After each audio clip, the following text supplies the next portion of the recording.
नाजरीन, खाना काबा कई मर्तबा तामीर हो चुका है। खाना काबा जिस तरह आज हमें नजर आता है ये वैसा नहीं है जो हजरत इब्राहीम अलैहिस्सलाम और हजरत इस्माइल अलैहिस्सलाम के दौर में तामीर हुआ था। वक्त के साथ पेश आने वाली कुदरती आफात और हादसात की वजह से इसको दोबारा तामीर करने की जरूरत पड़ती रही है। बेशक हम सब जानते हैं कि खाना काबा की दोबारा तामीर का एक बड़ा हिस्सा नबी करीम सल्लल्लाहु अलैहि वसल्लम की जिंदगी में नबूवत मिलने से कबल मुमकिन हो चुका था। ये वो वक्त था जब नबी करीम सल्लल्लाहु अलैहि वसल्लम ने एक बड़ी खूनरेजी को अपनी दूर अंदेशी से रोका था।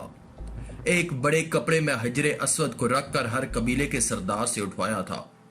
इसके बाद आने वाले वक्त में कई मर्तबा खाना काबा की तामीर होती रही है। आखिर में खाना काबा की तफसील से आराइश 1996 में हुई थी, जिसके नतीजे में बहुत सारे पत्थरों को हटा दिया गया था और बुनियाद को मजबूत करके नई छत डाली गई थी। यह अब तक की आखिरी बड़ी तामीर है और अब खाना काबा की इमारत को पहले से कहीं ज्यादा मजबूत तस्वर किया जाता है। इसके 2 दरवाजे और एक खिड़की हुआ करती थी। दोबारा तामीर किए जाने से कबल खाना काबा का एक दरवाजा अंदर दाखिल होने के लिए और एक बाहर जाने के लिए इस्तेमाल होता था। एक जमाने तक खाना काबा में एक खिड़की हुआ करती थी। खाना काबा की जो शक्ल आज मौजूद है उसमें सिर्फ दरवाजा है, खिड़की नहीं। हम लोगों ने खाना काबा को हमेशा काले रंग की कस्वा और सोने के धागों में देखने की ऐसी आदत हो चुकी है कि हम इसको किसी और रंग में तस्वर भी नहीं कर सकते।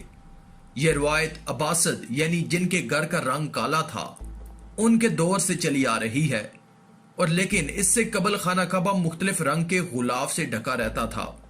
इन रंगों में हरा, लाल और सफेद रंग शामिल हैं। खाना काबा की चाबियां एक खानदान की तहवील में हैं।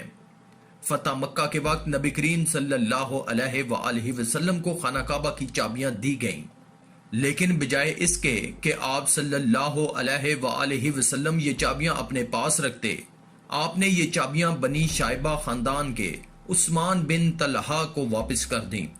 उस वक्त से आज तक वो इन चाबियों के रवायती रखवाल हैं और नबी करीम सल्लल्लाहु अलैहि वसल्लम के नादिर अल्फाज की रोशनी में ये चाबियां हमेशा उनके पास ही महफूज रहेंगी।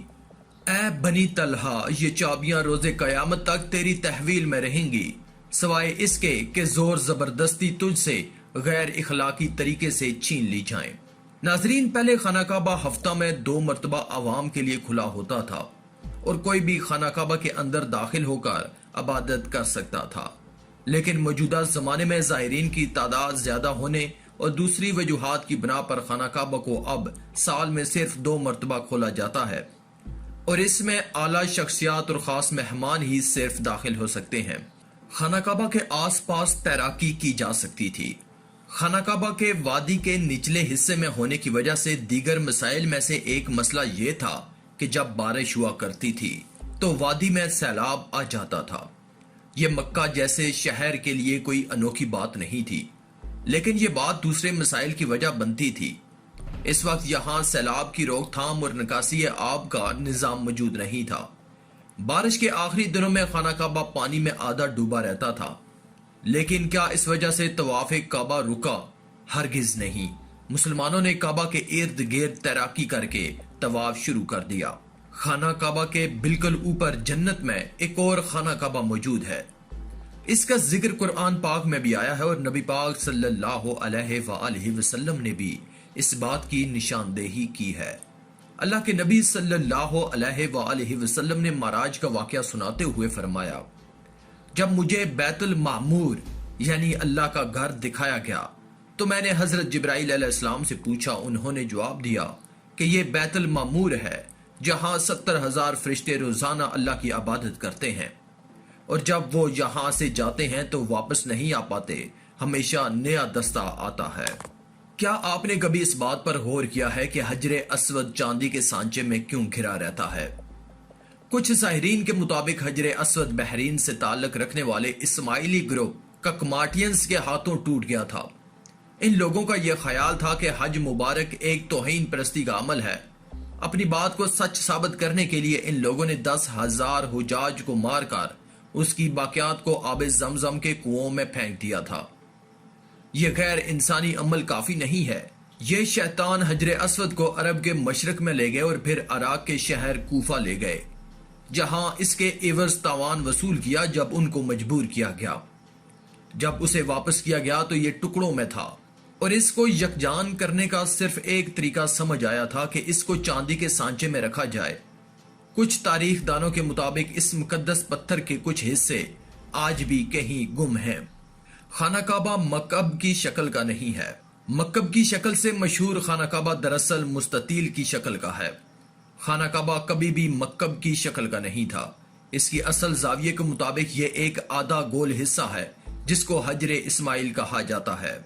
نبی کریم صلی اللہ علیہ وآلہ وسلم کو نبوت ملنے سے پہلے جب خانہ کعبہ کی دوبارہ تعمیر ہوئی تھی، تب قریش نے اس بات کی حامی بھری تھی کہ وہ حلال کمائی سے ہی اس کی تعمیر مکمل کریں گے۔ اس کا مطلب یہ ہے کہ جوئے، لوٹ مار، جسم فروشی اور سود جیسے حرام کاموں سے کمایا ہوا پیسہ استعمال نہیں ہوگا۔ قریش اتنے امیر تجارتی شہر میں ہونے کے باوجود اتنی رقم جمع کرنے میں ناکام ہو چکے تھے جو خانہ کعبہ کی تعمیر اس کے اصل سائز اور رقبے کے حساب سے کر سکیں۔ انہوں نے خانہ کعبہ کی چھوٹی عمارت تعمیر کی اور اس کی دیواریں مٹی کی اینٹوں سے بنائی۔ اپنی زندگی کے آخری حصہ میں حضور نبی کریم صلی اللہ علیہ وآلہ وسلم نے خانہ کعبہ کی دوبارہ تعمیر کا ارادہ کیا تھا، مگر یہ عظیم فریضہ انجام دینے سے پہلے ہی آپ صلی اللہ علیہ وآلہ وسلم جہان فانی سے کوچ کر گئے۔ خلیفہ عبداللہ بن زبیر کے دور حکومت کے چند سال کے مختصر وقفہ میں خانہ کعبہ اپنی اسی شکل میں موجود تھا جس میں نبی کریم صلی اللہ علیہ وآلہ وسلم نے دیکھا تھا۔